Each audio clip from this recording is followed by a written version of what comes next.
Praise the Lord. இன்றைய பலப்படுத்தும் வார்த்தை சங்கீதம் 37வது அதிகாரம் 34வது வசனம். Psalm chapter 37 verse 34. நீ கர்த்தருக்கு காத்திருந்து அவருடைய வழியை கைக்கொள், அப்பொழுது நீ பூமியை சுதந்தரித்துக் கொள்வதற்கு அவர் உன்னை உயர்த்துவார். Wait for the Lord and keep his way and he will exalt you to inherit the land. Hallelujah.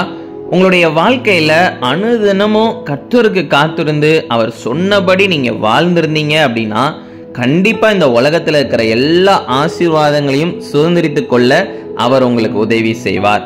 அவர் உங்களுக்கு அதை தந்து ஆசீர்வதிப்பார். அவர் உங்களை உயர்த்துவார். அப்போ இந்த உலகத்தில் இருக்கிற ஆசீர்வாதங்கள் வேணும் அப்படின்னா நீங்க கர்த்தருக்கு முதலிடம் கொடுக்கிறவர்களாக இருக்கணும்.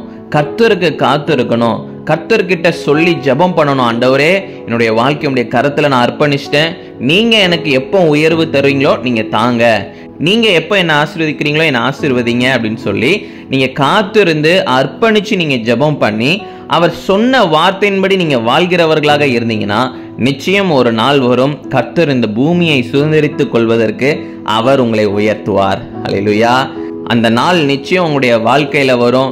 கர்த்தருக்கு காத்திருக்கிறீங்கல்ல, அவருடைய வழியை நீங்க பின்பற்றுறீங்க, நிச்சயம் அவர் உங்களுக்கு எல்லாவற்றையும் தந்து ஆசீர்வதிப்பார். இந்த உலகத்தில் இருக்கிற எல்லா ஆசீர்வாதங்களையும் அவர் உங்களுக்கு தருவார். என்னுடைய பிள்ளைங்க எனக்காக காத்திருக்கிறாங்கன்னு சொல்லி அவர் உங்க மேல அதிகமாக அன்பாக இருக்கிறதுனால அவர் நிச்சயம் உங்களை ஆசீர்வதித்து உங்களை அழகு பார்ப்பார். அதனால உங்களுடைய வாழ்க்கையில உயர்வு ஒரு நாள் வரும். கர்த்தர் இந்த உலகத்தில் இருக்கிற எல்லா காரியங்களையும் உங்களுக்கு தந்து ஆசீர்வதிப்பார்.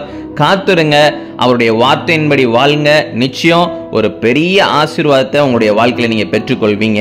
நம்ம எல்லாரும் கண்களை மூடி ஜெபிக்கலாம். எங்களை நேசிக்கிற நல்ல தகப்பனே ஏசப்பா, இன்னைக்கு இருக்கிற சூழ்நிலைகள் எல்லாமே தகப்பனே ஏசப்பா அது ஏமாற்றம் அடைந்தது போல இருக்கலாம். ஆனாலும் தகப்பனே, பிள்ளைங்க காத்திருக்கிறாங்க. உங்களுடைய நாமத்தை அவங்க மகிமைப்படுத்துறாங்க. ஆண்டவரே ஏசப்பா, உமக்காக அவங்க ஆண்டவரே சுவிசேஷத்தை அறிவிக்கிறாங்க. உங்களுடைய வழியை அவங்க பின்பற்றுறாங்க. ஆண்டவரே ஏசப்பா, நீங்க தகப்பனே ஏசப்பா பிள்ளைங்களை ஆசீர்வதிங்க. பிள்ளைங்களுடைய தேவைகளை சந்திங்க, உயர்த்துங்க. இயேசுவின் மூலம் ஜெபிக்கிறோம் எங்கள் ஜீவன் உள்ள பிதாவே. ஆமேன், ஆமேன், ஆமேன். இந்த உலகமே கர்த்தரால் உண்டாக்கப்பட்டதுதான்.